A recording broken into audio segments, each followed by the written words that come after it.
So in the world of boxing, Terence Bud Crawford made his anticipated return to the boxing ring after one of the most dominating undisputed pound-for-pound matchups in the last decade against Errol Spence Jr. and came out with a victory. Crawford has become world champion in 3 different weight classes, 2 of them being undisputed, and he made the decision to test his limits to his greatness by moving up another weight class and challenging a tough opponent in Israil Madrimov. Although Bud was able to achieve his goal of being world champ in another weight class, his dominance that fans were used to seeing was not exactly replicated in this fight. Madrimov was a tougher opponent than most anticipated for many reasons. According to CompuBox stats, Bud averages a total connect percentage of 33.1% and a power connect percentage of 45.6%. These are very typical stats for some of the greatest fighters on the pound for pound list. However, if you compare these numbers to his most recent fight against Madrimov, Bud only had a power connect percentage of 26.2% and a total connect percentage of 21.9%. So clearly it was a less effective offensive performance from Bud, but at the same time, there were also some struggles on the other side defensively. Israil Madrimov had a total connect percentage of 30.5% and a connect percentage of 35.3%. With all of these stats, you can bet that it was a very close fight to judge. Now here's the thing, in combat sports when it comes to stats, I personally don't give it a ton of attention or value because fights are not strictly scored based on who lands more punches. It's not like amateur boxing, it's not like basketball or any other sport where it's clear that scoring more points will win you the contest. Instead, there's a criteria when it comes to scoring fights, and a lot of people don't know what it is. You score boxing matches based on these categories: hard and clean punches, effective aggression, ring generalship, and defense. Pro boxing favors the quality of punches over the quantity. Because of the way that the fight played out, I felt like the stats could give an idea of a general picture of how the fight went, and it did. Madrimov is very much an awkward fighter for reasons we'll mention later on in the video, but one of the main weapons that kickstarts his offense is the jab. So Bud Crawford made it a focus in this fight to take away the jab by fighting in a southpaw stance the entire fight. He started the first 20 seconds of the fight in an orthodox stance and realized that the correct move he needed to make was to switch to southpaw. And numerically, according to CompuBox, Madrimov threw less than 100 jabs through 12 rounds, averaged only 1.6 jabs landed per round, and had a jab connect percentage of 20.9%. But even despite that, Bud couldn't figure out Madrimov the same way he did with his previous opponents. However, upon rewatch, it was a very high level technical chess match that many people may not have noticed or highlighted. Although it could have been unexciting for the casual fans to watch, the fight resembled a true chess match, and let me explain why. Terence Crawford decided to fight a majority of this fight on the back foot, and he did this because he's naturally a counter fighter. One of the best in the game, matter of fact. His plan was to invite Madrimov to initiate exchanges and set traps to walk Madrimov into a punch. However, his plan wasn't exactly working in the way that it was supposed to because Madrimov wasn't really trying to be first. There were so many exchanges where Madrimov would walk Crawford down and Crawford would just wait for many reasons. 1. Because of his game plan of walking Madrimov into a shot, he naturally has to give up ground. 2. Crawford at times was a little hesitant because of Madrimov's awkwardness. And when I say awkwardness, what do I mean? Well, I want you to look at this. Pay attention to this because this is going to be a big focus during the video. Watch this front foot movement / rhythm from Madrimov. This is something that you're going to see constantly from Madrimov during this fight. This is something that isn't conventional in boxing. You rarely see this type of footwork or movement in boxing. This is what allowed Madrimov to constantly feint low and throw foot feints. Once he throws the feint and changes his level, he'll bring that foot back and kind of juggle with it back and forth. All of his weight is on his back leg, so if he wants to move backwards, most of the time he has to gallop out of range. This means that a normal fighter, if they want to move back, they'll just move back with their back foot. But Madrimov moves his lead foot back first to replace his back foot, and then his back foot follows. Very unconventional, completely different to other types of footwork that you see from other fighters. For an example, the pendulum bounce from Dmitry Bivol where he bounces in and out with both feet. With Madrimov, everything mostly works with the lead foot, and this gave Crawford a bit of issues to dissect early on in the fight. When someone is constantly throwing feints at you and your initial game plan is to fight on the back foot, it's not uncommon to be a little hesitant and reactive. It's one of the reasons why Tyson Fury for so long was so good in the heavyweight division, because of his constant herky-jerky upper body movement. And in this fight, there were a couple of times where Crawford found himself going back in a straight line and getting pinned up against the ropes. Something that I forgot to mention is that this type of footwork footwork allowed Madrimov to cover a lot of distance as well. So if you know anything about boxing, there's a golden rule that if you take 2 steps backwards, you have to find a way to cut an angle to avoid the ropes. So Bud decided to employ something called a check hook exit, or just a pivot check hook. When Madrimov would step forward, Crawford would throw a check hook to pivot to his right to avoid getting pinned on the ropes. He did it in 2 ways. Either he threw just a naked check hook and pivoted right after, or he just threw a 1-3 combo to keep Madrimov occupied, or it would either reset him so then Bud can exit. Another reason why Crawford was having issues with his game plan was the fact that Madrimov was jabbing to the body. Now, jabbing to the body is certainly not something that Crawford hasn't seen before, so why would it give him issues? Well, if you pay attention to any open stance fight, in order to land a jab, you either have to line your lead foot with your opponent, or you have to step on the inside of your opponent's foot. However, in doing this, there's a vulnerability, and that is the fact that you can get caught with shots down the middle. But if you pay attention to Madrimov, many times you would see that he stepped on the outside of Crawford's lead foot. When you step on the outside, not only can you line up your backhand, but you also avoid any shots that your opponent wishes to throw with their backhand, meaning every backhand punch becomes ineffective. All of these issues made Bud to force to modify his game plan of having to initiate exchanges in order for him to generate any kind of quality counterpunching opportunities. But however, the issues continued to stack when Madrimov was able to start taking away Crawford's jab with right hand counters. Every time Bud threw any kind of jab from the southpaw stance, Madrimov would try to time and sneak in a lot of right hand counters. Some would either land clean, and others would force Bud Crawford to high guard block. This is where the first issue comes into play, and it's the fact that Bud lacked a ton of defensive footwork with his back foot. He defended by blocking, parrying, and moving his upper body at times, but there was very little footwork involved. So the adjustment that Bud decided to make was to generate a ton of first and third exchanges. Now, what does that mean when I say first and third? All it means is that when you initiate an exchange, you're doing it not with the purpose of landing, but to draw out your opponent's attack.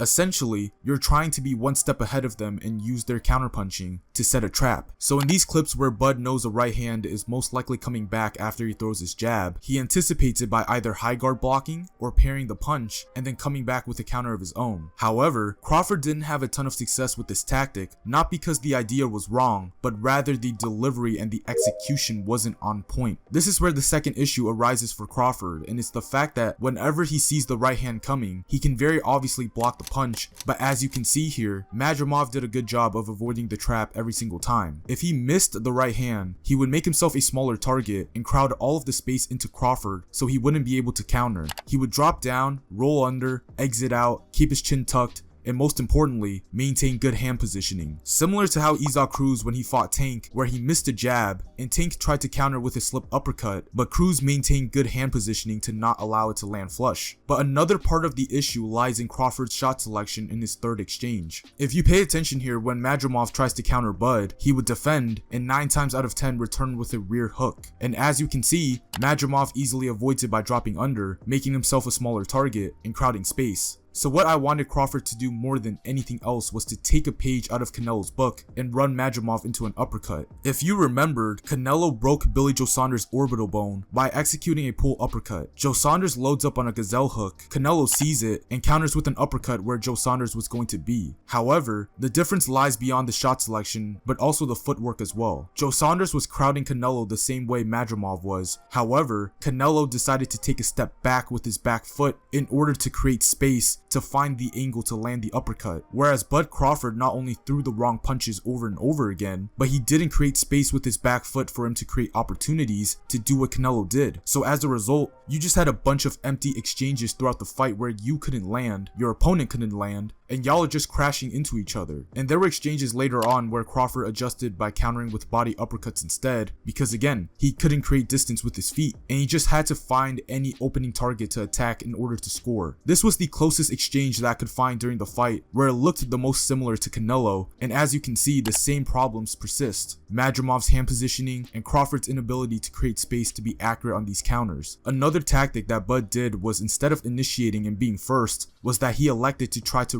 read Madrimov's footwork and rhythm. Now, if we traced back to what I mentioned earlier about Madrimov's front foot rhythm, where he swings that front foot back and forth in order to foot feint, Bud tries to take advantage of it by timing it. This means that whenever Madrimov was presenting the same rhythm, he would try to time and make Madrimov run into punches by his own rhythm. Bud pretty much tried everything. Here's him trying to time a jab with Madrimov being in and out once, and then he comes back in for the second time. Bud tries to meet him with a jab, but just missed it. Another exchange where Madrimov with those low feints and the rhythm with the front foot, and as you can see here, he does it once, twice, and on the third time, Madrimov was beginning to do it. Crawford tried to meet him with a lead uppercut, but credit to Madrimov's hand positioning and awareness to avoid the trap. However, just later in the round here, Crawford was able to land the same trap with better timing, but Madrimov was able to land a jab along with it. Here's Crawford trying to time a 2 to the body and a 3 over the top with the same rhythm here as you can see, but Madrimov gallops back. Here's another exchange where Madrimov again with that front foot rhythm, and Crawford tries a check hook counter instead but misses. In this exchange, this one happened later in the fight. The timing was off, but he landed the punch, and as you can see here,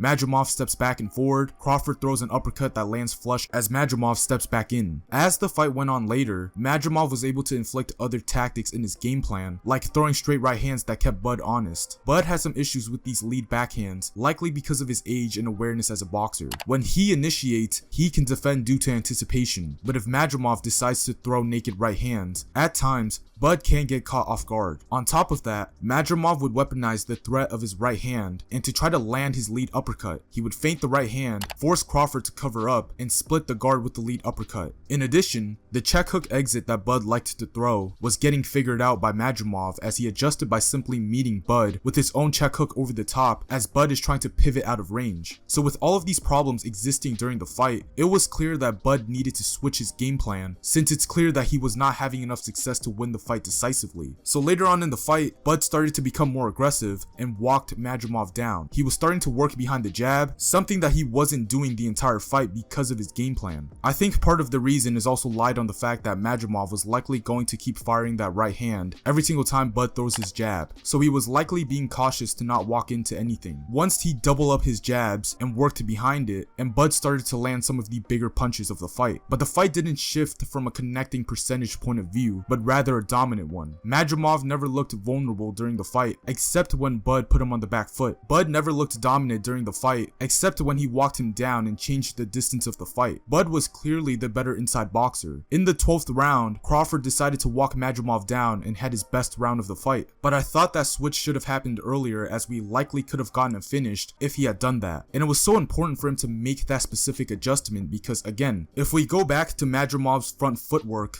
/ rhythm, every time he brings that foot back, if you crowd the space and press forward, he can't step forward and start feinting. He has no choice but to go backwards and try to duck and chuck. If you close the distance, you can draw him into an area of the fight where you're comfortable and he's not. Whereas if you allow him to keep feinting and bouncing that lead foot in and out, he can draw you into his fight. When you fight these Ukrainian / Soviet / Russian boxers, it's so important to not allow them to fight their fight. These guys have extensive amateur backgrounds where they can win fights through pot shotting, and because you don't have that experience, if you engage in that kind of fight for long enough, you can lose very easily. Andre Ward didn't engage in that kind of fight with Sergey Kovalev, so I thought Crawford made the adjustment too late, but thankfully, he was able to get the job done from quite a frustrating opponent. So there you have it, an intelligent chess match between two great boxers that came out with game plans, tactics, and adjustments. To the casual fans, this fight might have been unexciting, but to me, as a combat sports enthusiast that absolutely loves the intelligence side of fighting, these are the fights that I live for, and that's why this channel exists.